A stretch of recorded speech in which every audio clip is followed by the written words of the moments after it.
ACPR के इस शताब्दी समारोह में उपस्थित सभी भाग्यशाली साधक वृंदों को मेरा आदरपूर्वक प्रणाम. And now I begin my talk for today. There are my mentors sitting over here who have guided me last 15 years, okay, to tread this path of spirituality. I bow down to Gurudev to make this a success. So when a nation rises, it rises from all points of view, the scientific and the industrial as well as religious. We must have scientists as well as philosophers, men who go for action and men who sit down to contemplate. People who care for social regeneration as well as those who care for personal development. There is a perfect reconciliation between the discoveries of science and the truths of religion. Religion asks from you merely the consent of the heart, a mere touch of the love of God in all your actions and deeds. The universal practice of meditation is crucial in today's world because it serves as the practical tool for achieving the synthesis between the inner and outer world complexities which an individual faces. By meditation, the individual can navigate with greater self-control, peace of mind, and emotional balance. Also throughout history, we see that there are policies being framed and measures being taken for cultural diplomacy amongst the nations, leading to improvement of relations and thereby peace. Today, humanity needs to unite together at a higher plane which is beyond any race, language, caste or creed. So Sri Gurudev Ranade's teachings on methods of meditation and how mystical experiences manifest themselves in the same way in all religions serve as a guiding path towards creating meditation as a crucial cultural diplomacy tool.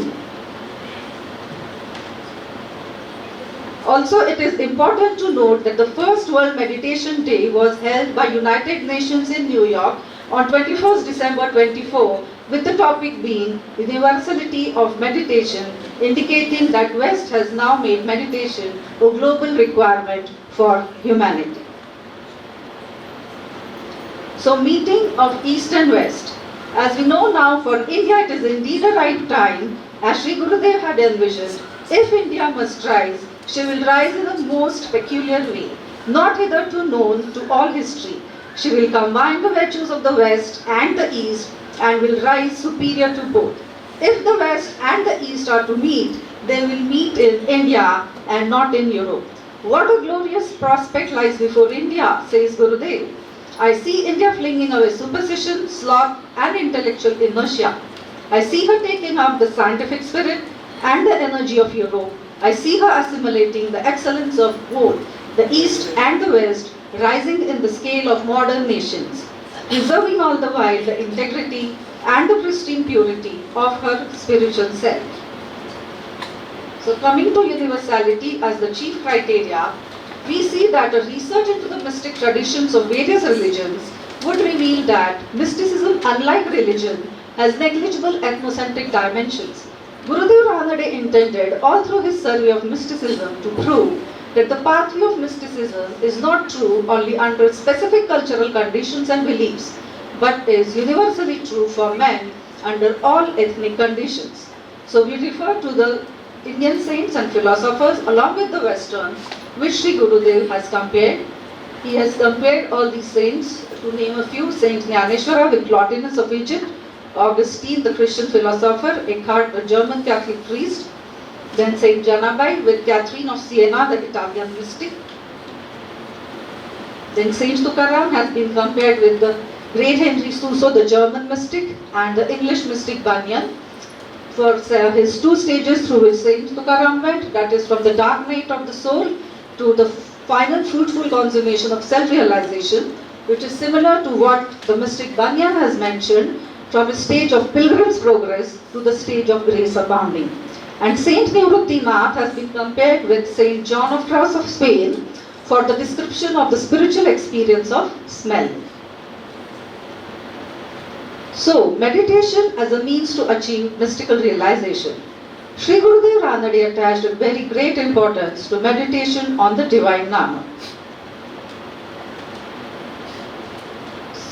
And contemplation on the sprouting divine Nama imparted by a spiritual teacher who has reached the acme of self-realization alone can arouse the faculty of intuition. The factor of divine grace is always there in meeting a realized guru and getting initiated from him. Nama is the symbol that carries with it the divine power, and Nema, that is meditation, is the process of identification with the infinite. Anybody from any faith and religion can receive the Nama. Hence, the grace would descend and our counter for meditation would accelerate our progress. The more one meditates, the more the seed is watered and it grows, that is ascending efforts and descending grace. One need not go to a distant forest. God will himself come to the house of a saint. One should sit at a place, concentrate his mind, and invoke God with love and utter his name from time to time. Sri Gurudev Ranade had disciples coming to him from distant countries whom he imparted the Nama of their respective faiths. Let us see a few of the philosophers who became his disciples. One was Professor George Birch of Tufts University, US, and the other was Dr. Marquette from France. Now, the three chief types of meditation which Sri Gurudev has informed are the ideological method, the moral method, and the mystical method. We will concentrate on the mystical method.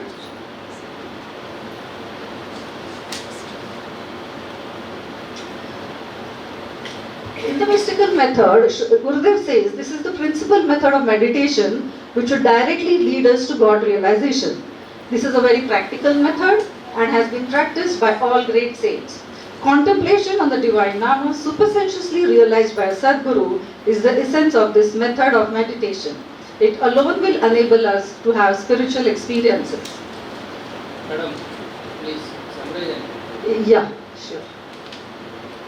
So, these are the 5 requisites. It should be internal, it should be concentrated, it should be prolonged, continuous, and soulful. The Nama must always be accompanied by devotion.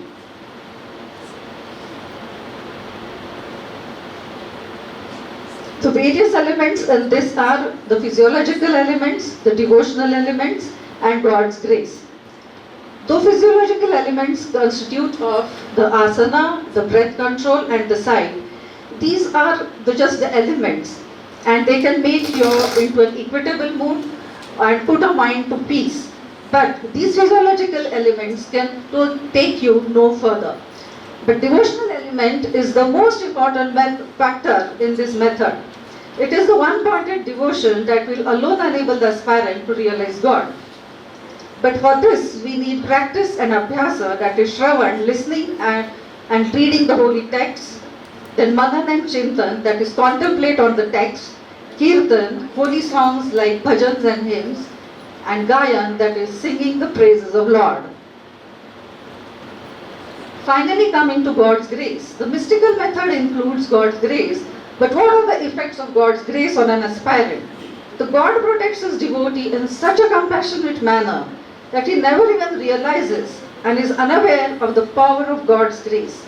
He removes anxiety, he removes calamities, destroys the effects of the past karma, removes obstacles, and ensures success. He wards off all perils and ensures his devotee has a conducive environment for meditation. Finally, we see the highest stage of samadhi, that is the Sahaj Samadhi.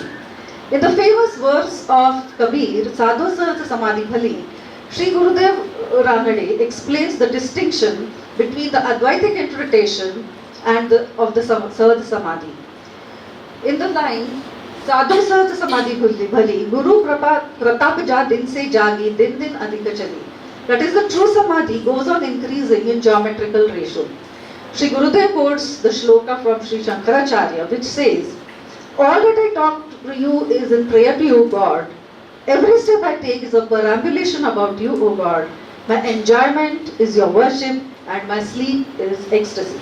Sri Gurudev Ranade warns here that this might be a philosophian idler, but what ideally is meant here is whether one is talking, walking, worshipping, or even in sleep for that matter, in every breath, one should remember God's name and meditate.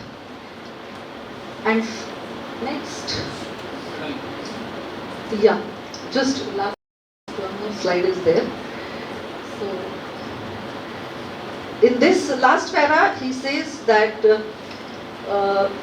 what is the use, Sri Gurudev says that what is the use of mere talking and just thinking about philosophy?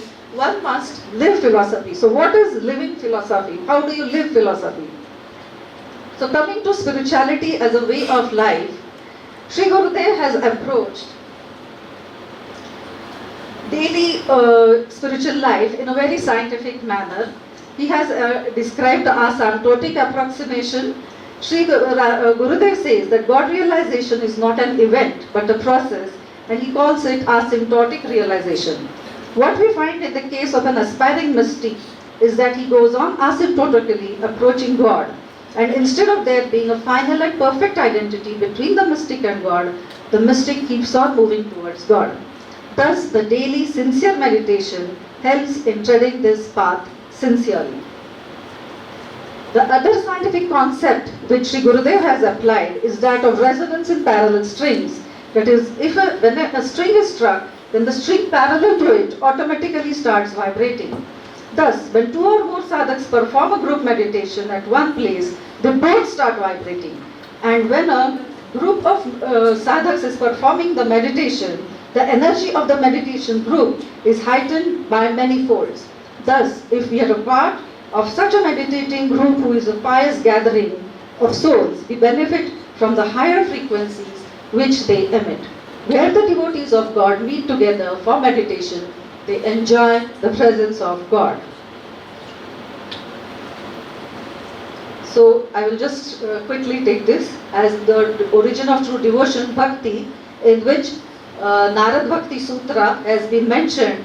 Mahat Sangastu Durlabha Agamya Amogashya. It is very difficult to have the company of saints, but once we have it, we'll never fail to produce a desired effect. Therefore, he emphatically asks us, Tadeva Sadhyatam, try to have it, try to have it. The company of such saints purifies us like holy river, where two or three gather in my name, I am there, proclaims the Almighty. So finally, the last slide, that is importance of meditation in the 21st century. So one might think, what is the relevance of company of saints and bhakti and meditation in today's times? This is 21st century and not thousands of years back when sages were used to sit in the Himalayas and do the meditation. We know that today robots not only mimic a voice but also emotions. The humans are being challenged by technological prowess, but still there remains a very unique feature in all of us, and that is the identity of humanity in the soul.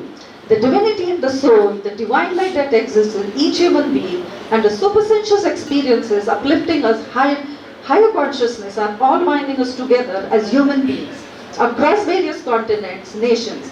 Each one of us has a divine spark hidden in us. Let us not forget that the emotions that we feel, the willingness to help others, the intuitional plane that our mind can enter are all unique to humanity. Let us keep our souls as the most treasured part in us and feed it with this spiritual energy by doing meditation daily. Moreover, the practice of meditation for spreading love, devotion, respect, and brotherhood amongst the people of various nations is itself a very valuable way of helping the world. Let us strive to be one of those people which Sri Gurudev had envisioned for spreading peace in this world.